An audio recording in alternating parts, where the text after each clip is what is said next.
ইলিশি এত রক্ত বন্ধুরা, বন্ধুরা তেল দিয়ে নাড়াবে।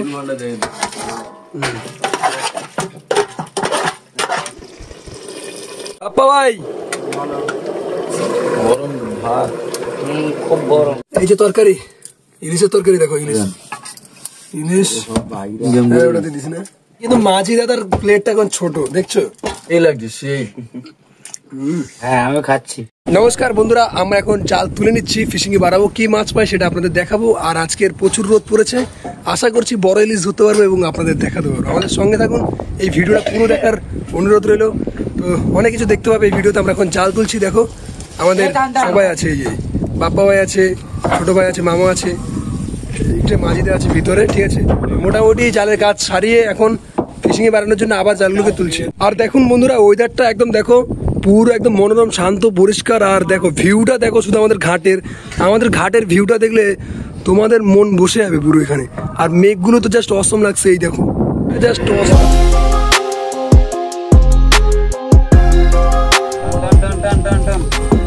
আমরা ওই জাল তুলে নিলাম,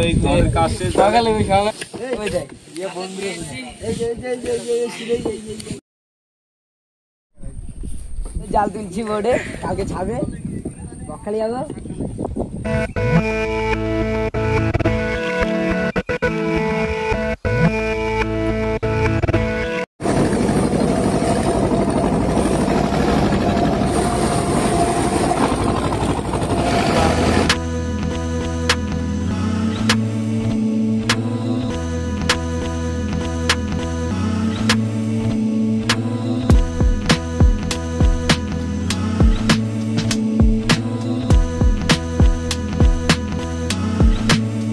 বাপ্পা ভাই কি ব্যাপার, স্নান করেছো? আমরাও করবো, তুই করবি না স্নান?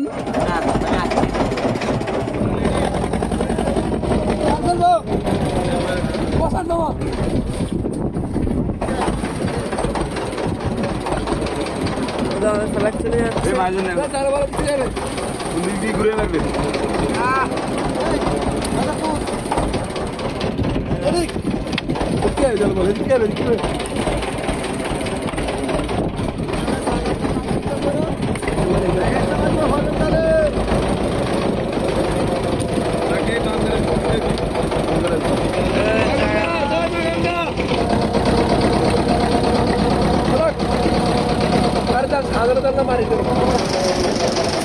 এটা আমার ভাই, ও কখনো কাকে চড়েনি, তার জন্য ওর মুখের শুকিয়ে গেছে সাগর থেকে, শুধু সাগর। এখানে এইটুকু একটা নৌকো আর পুরোটা সাগর থেকে।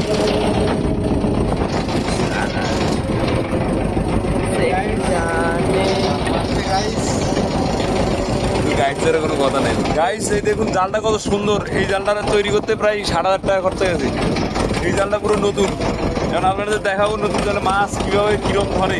এখন জালটা কত ফ্রেশ, একদম কোয়ালিটি ফুল জাল। জালের কাঁচি কালারটা দেখুন,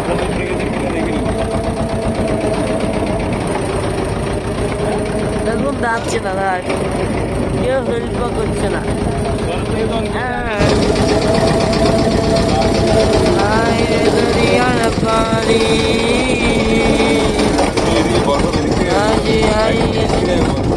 মাছ এখন কম সাগরে।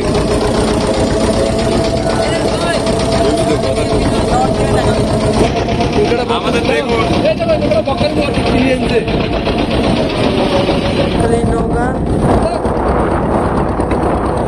আমাদের এবার জালের কালার চেঞ্জ হয়ে গেছে, দেখুন গাইস। এই যে জাল শেষ হয়ে গেল এবং এরপরে যে কাঁচিগুলো দেখতে পাচ্ছেন, কারণ জালের কাছ থেকে একটু দূরে থাকতে হবে, মাছটা বুঝতে পারবে যে আমরা এখানে আছি। যদি জালের কাছ থেকে দূরে থাকার জন্য কাঁচিগুলো রেখেছি। গাইস আমাদের খোলটা দেখলেন তো, পেটের মতন।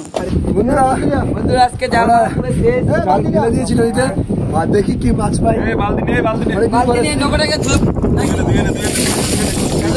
চাকার কালার দেখতেছো কেমন?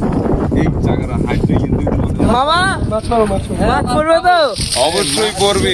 তোমার মতো ভাগ্নের না থাকলে কি হয়? আর গাইজ এই মুহূর্তে দেখুন আরেকটা নৌকো জাল মেরে আসছে আমাদের পাশাপাশি। গাইজ জাল মেরে আসছে, এই যে জাল মেরে একটু পরেই থেমে যাবে। গাইস আমি 3 দিন ধরে বমি করছি গাইস, আমার হাল বেহাল। হাল বেহাল কেন? তোমার পাশেই তো ইয়ে দেশ, দেশ বমি কেন করবে? দেশ দেখো, ওই দেখো জেসিবি দিয়ে মাটি কাটছে, ওই দেখুন। দেশ দেখবো কিন্তু আমি দেশে নিয়ে যাবো নদীতে। কোথায়? পাশেই তো দেশ, সাঁতার কাটলে ওই দেশে উঠে। আচ্ছা ওই দেশটার নাম কি? চায়ের কাপ ছিল আর আমি ওইটাকে হাঁড়িটাকে ধুয়ে চা বানিয়ে দেবো, সবাইকে দেবো আর সবাই খেয়ে বলবে এ ভাগনা চলে বলছিস না।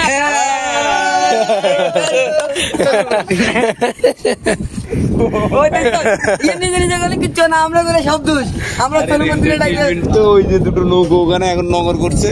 অ্যাকচুয়ালি এটা হচ্ছে ঘোড়ামারা। এই দ্বীপটা একটা সময় বিশাল বড় ছিল, আর এখন দ্বীপটা দুই সাইডে কেটে মানে ভেঙে যাচ্ছে, একদম ভেঙে পরপর ছোট হয়ে যাচ্ছে, পরপর ভেঙে ছোট হয়ে গেছে। দেখো জেসিবি দিয়ে মাটি করছে, আর দেশটা কত ছোট হয়ে গেছে। আগে কত বড় ছিল দেশটা, তখন তুই জন্মাসনি। হ্যাঁ আগে তখন হাত দিয়ে দেখে যেত বাপ্পা, হাত দিয়ে দেখে যেত কত বড়। এই গাইস এই মুহূর্তে আমরা এখন এনার্জি ডাউন আমাদের, বুঝলেন তো? আমাদের এনার্জি অ্যাক্টিভ করার জন্য আমাদের পূজারি একটা চা বসাচ্ছে, লিগার চা। এখন দেখুন কিভাবে চাটা তৈরি হচ্ছে, চলো নিয়ে যাই। ও আমাদের থেকে দেখুন। ও কারণ পূজারি আমাদের অ্যাকচুয়ালি সাগর ব্যবসাতে পূজারি এবং ড্রাইভারদের সব থেকে বেশি মাইনে হয়, কিন্তু যারা মানে স্টাফ, এই যেহেতু পূজারির হেল্পার, তার মানে ওর মাইনে দ্বিগুণ। এটা স্বাভাবিক, এটা একদম স্বাভাবিক। তো দেখুন ওই যে কচিকাচাটা কাজ করতেছে, আর সে মোটামুটি চা তৈরি করতেছে। চাটা কিভাবে তৈরি করে দেখুন। যাও ক্যামেরাম্যান নিয়ে যাও।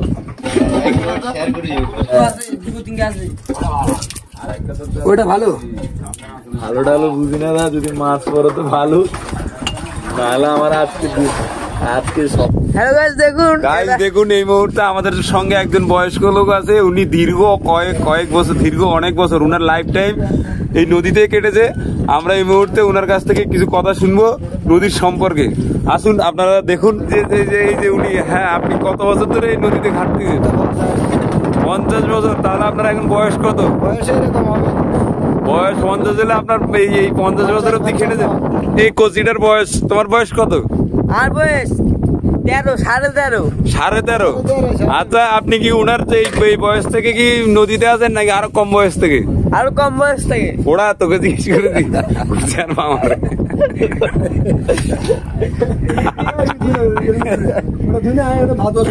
ওই দেখুন আমরা জাল টাল মেরে দিয়েছি, আমাদের চলে একদম দেখা যাচ্ছে না, এত যাচ্ছে আমাদের কাছে। হ্যাঁ তখন আমরা এখানটায় বসে আছি, চাটা এই যে এনার থেকে আমি জিজ্ঞাসা করবো, আচ্ছা যে মুহূর্তে আপনি সমুদ্রে ছিলেন তখন কি কখনো পরিবারের কথা মনে পড়ে আপনার? যখন সমুদ্রে টানা দীর্ঘ 8 দিন 10 দিন কাটান, তখন কি পরিবারের কথা মনে পড়ে? যদি বলেন তাহলে হ্যাঁ আমাদের পড়ে না, মনে পড়ে না। মনে পড়ে না কি আমরা সমুদ্রের থেকে মাছ ধরে নিয়ে যাবো কেন, কাঁচা বাচ্চা নিয়ে খাবো, সেই জন্য আমরা আমাদের বাড়ির কথা মনে থাকে না। কাজকর্মের জন্য কি সব ভুলে যান তখন? ভুলে যাচ্ছি। আচ্ছা সমুদ্রে কখনো ঝড়ের মুখে পড়েছিলেন? ঝড়ের মুখে যখন পড়ে তখন ঝড় কি করেন? বাতাস বৃষ্টি জোয়ার সব কিছু আমরা কাটা শিখছি। এই সমুদ্রে এই নৌকা নিয়ে, হ্যাঁ লোকের সাগরে ট্রলার নিয়ে আমরা সমুদ্রে যখন ঝড় হয় তখন কি ভয় লাগে আপনাদের থেকে? আমাদের থেকে সাবাস লাগে, সাহস কি বলে দেখুন। সাবাস। সমুদ্রে যখন আবহাওয়া খারাপ হয়ে যায় তখন ভয় না, ভয়কে জয় করার জন্য সাহসের প্রয়োজন হয়। আমাদের ঢেউর ভিতরে দিয়ে এইরকম বড় ট্রলার দেখা যায়নি, সেই সমুদ্রের থেকে আমরা বাঁচিয়ে আছি। তার মানে ঢেউগুলো সব পাহাড়ের মতো হয়ে থাকে, পাহাড়ের মতো ঢেউগুলো হয়ে থাকে নাকি? হ্যাঁ এই যে দেখুন এক ঢেউর ভিতরে হলে ওই ট্রলারটা দেখা যায় দেখা যায় না। ইনি বিগত 50 বছর ধরে, আমার বয়সকে 3 বার যোগ করলে তারপরে হবে। হ্যাঁ যিনি আমাদের সব শেখাবে, আমাদেরকে সব শিখিয়ে দেয়, বুঝিয়ে দেয় যে কিভাবে থাকলে আমাদের সেফটি। কারণ প্রত্যেকটা মুহূর্তে একটু ভুল করলে বিপদের সম্মুখীন। ওই জন্যই আমাদের সঙ্গে আমার মামা আছে, উনি দীর্ঘ 50 বছর ধরে এই নদীর মধ্যেই কাটিয়েছেন। তো উনি আমাদেরকে বুঝিয়ে দেন যে কিভাবে জাল ডাল মারবো, কিভাবে টানবো, কিভাবে থাকলে আমাদের সেফটিটা প্রয়োজন, কিভাবে আমরা আমাদের সেফটির সঙ্গে কাজ করতে পারবো। উনি আমাদের শিখিয়ে দেন। তো আমরা কয়েকজন আছি, একদম ইয়াং ছেলে, একদম ইয়াং কচিকাচা। ওই যে একটা আছে, আর আমার ভাগ্নে সলুবুদ্দিন দেখান, ভাগ্নে এটা হচ্ছে রবি। Bye guys. তুমি কি কি এই সমুদ্রের মধ্যে চা খাবো? হ্যাঁ কেন না, কারণ আমাদের শরীরে এনার্জি দরকার। হ্যাঁ, কারণ আমরা ইয়ে পড়েছি, এনার্জিটা আউট হয়ে গেছি, মানে কি এনার্জি ফেল আমাদের শরীরে নেই একদম। সবাইকে তো একটা চা তো দিতে হবে না। শেষদা এদিকে চলে আসো, চা খাবে, চলে আসো শেষদা। তোরা আমাকে ভালো মাইনে একটা বিস্কুট হবে কি? হ্যাঁ কেন হবে না, হবে। বলে আমাদের দেবেন কি?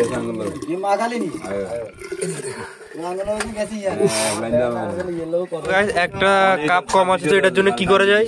ওখানে কাপ একটা আছে। কোথায় আছে কাপ? দিচ্ছে এবার। চা খা, নিন মাঝি। বাজার হাসিটা খুব ভালো, তবে লাইক কমেন্ট শেয়ার করে দেবেন সবাই। বিস্কুট টেস্টটা কিরকম? আর মাছটা কিন্তু সব জায়গায় এটা দিলাম। বড় মাছ, বড় ইলিশ একদম। গাইস ও মা কি বড় মাছ! আমি মাছটা আমি তুলেছি, আমি একজন মাঝি। আজকে আমাদের মাছ অত বড় মাছই না, কিন্তু এসে মতন বড় একটা মাছ নিয়েছি।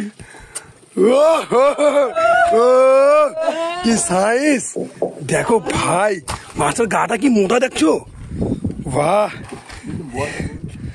বাহ বাহ বাহ বাহ, দারুণ লাগতেছে মাছটা। টানো টানো বড় ইলিশ ভাই। সত্যি সত্যি সত্যি সত্যি কি একটা মাছ চলে এসছে, মাছ কি আজকে সকাল সকাল আমি ঘুমাচ্ছি।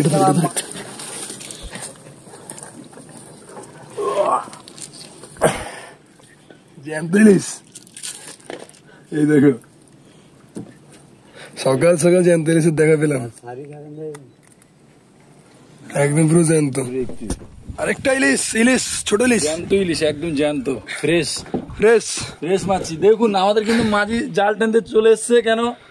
মাঝি তো আপনি লেবারদের কষ্ট বুঝতে হয়, লেবারদের বেশি কষ্ট হয়ে গেলে মাঝিরা আসতে হয় জাল টানতে। মানে মানে মাছটা কিন্তু 1.5 কিলো মাছ হবে, ডিম ছাড়া মাছ, একদম পুরো গা মোটা মাছ। এই গাটা কি মোটা দেখছেন, গাটা বিশাল। খেয়ে খেয়ে শুধু পেট ফুলালে হবে না, কিন্তু লেবারদের সঙ্গে এসে কিন্তু মাঝে সাথে কাজ করা উচিত। কত বড় ইলিশ, কত বড়, একদম পুরো 1.5 কিলো। উফ, মাছের গা কিন্তু ভালোই মোটা আছে।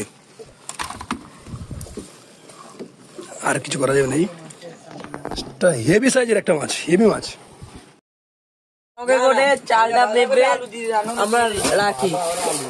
মামা আমার চাল দেওয়া হয়ে গেছে, তাড়াতাড়ি গ্যাসটা জ্বালাও এবার।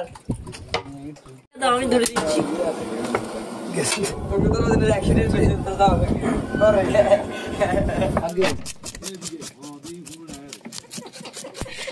আচ্ছা আটা আটা করে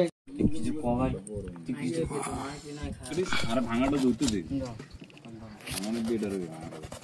এ বড় ভাঙ্গা কি লোক হয়েছে? আর এই যে ফল আসলো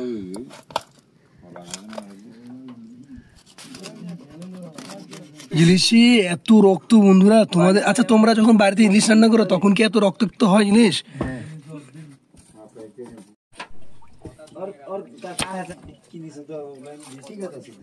দেখুন আমি লঙ্কা দিয়ে হাত ধুয়ে ফেলছি, টমেটো ফেলতে। চামড়াটা কি শক্ত দেখো, কাটা হচ্ছে অনেক কষ্ট করে। তোরা কি ইন করবি না? বাটার খাওয়া দিন। বাবা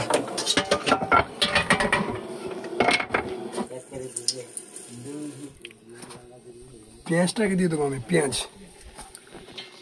তেলটা গরম হয়ে গেছে, আমাদের উনুনটা প্রচুর হিট।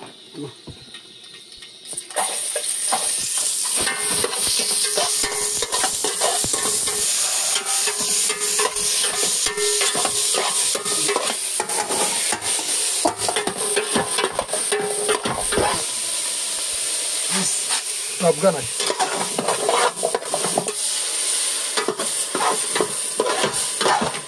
বন্ধুরা কে কে আপনারা ঘরে মিষ্টি কুমড়ো দিয়ে ইলিশ রান্না করেছেন আমাকে অবশ্যই ইনবক্সে কমেন্টে জানান।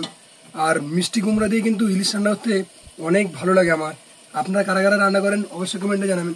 এই যে রেসিপিটা আমি বানাচ্ছি এটা সম্পূর্ণ মিষ্টি কুমড়া দিয়ে ইলিশের রেসিপি। আপনারা একবার ঘরে ট্রাই করে দেখবেন, তাহলে অবশ্যই ভালো লাগবে। তবে আমি যে প্রসেসে রান্না হচ্ছে সেই প্রসেসেই করবেন, আমি আশা করছি ভালো লাগবে আপনাদের। কোনো মশলা টসলা কিছুই লাগে না বন্ধুরা। দেখুন আমার এখানে দেখাও ক্যামেরাম্যান, এই যে তোমাদেরকে এই যে এগুলোকে একদম কেটে নিতে হবে, পরবর্তীতে এরকম ভেঙে নিতে হবে। মাছটা সেই ভালো লাগছে না? মাছটাকে এবার এখানে দিয়ে দেবো, ঠিক আছে? দিয়ে দিলাম মাছটা এখানে। মনে হচ্ছে একদম রান্না হয়ে গেছে।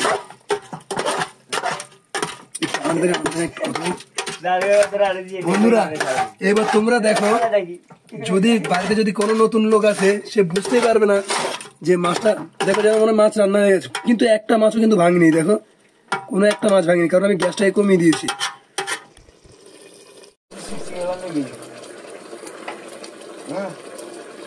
বন্ধুরা এই যে আমার ইলিশ, দেখুন ইলিশের অবস্থা, চেক করে দেখি। আর জল দিস না, না না না না, দাঁড়ান দাঁড়ান। মাছটা হাফ বয়েল থাকলে টেস্ট বেশি হয়। হ্যাঁ ভাই লেগেছে, খেলেই বুঝতে পারবো কেমন হয়েছে। ভাই তো অনেকদিন পর একটা ইলিশ মাছ রান্না হচ্ছে, আবার সেই লাগছে। সেই লাগটা কোথায় খুব বাবা দেখেন, ঘরে তো কেউ যাবে না। বাবা দেখেন না, আরে বাপ্পা ভাই এর কথাগুলো আওয়াজ হয় না। বলে ওখানে সব থালায় খুব বড় বল ডল হাত দিস। মাছ কপিস হয়েছে রে বাগনা, মাছ কপিস। এই যে আমার মামাকে এখন দেবো ইলিশ দিয়ে দিই। 40-50 পিস মাছ আছে, এক কান মাছ খাওয়া লাগে না। ইলিশ সব ভাই শুরছে তুই জানাস না বার্গার হয়েছে। টেবিল ভর্তি হচ্ছি আমার সলাক রাখছিস যে? থাকবি তো 4 পিস। মানে বাপ্পা ভাই তোর প্লেট নে, এই তো বাপ্পা ভাইয়ের প্লেট দিয়ে দিলাম, এই তোর প্লেট। এটা আমার মেজ, দেখো সেই লাগছে সেই করে আমরা ঘাটে চলে গেছি। জীবনের আনন্দ তো এটাই। আবার আজকের ফিরে আসলাম, বলি ব্যবসা ক্ষেত্রে হয়ে থাকে লস লাভ। ভালো চিংড়ি তো ভালো হচ্ছে। কোথায় তুমি খাবে তো? হ্যাঁ আমি খাচ্ছি। খুব সুস্বাদু হয়েছে মামা আজকের ভিডিওটা এই পর্যন্ত বন্ধুরা, ভালো লাগলে লাইক সাবস্ক্রাইব কমেন্টে জানিও, ঠিক আছে? আমরা কুমড়া দিয়ে খাচ্ছি, আপনারা পরবর্তী ইলিশ মাছ কিনে কুমড়া দিয়ে খাবেন। দেখ কুমড়োটা কেমন লাগতেছে ভাই। লাইট বন্ধ ছিল ভালো লাগে।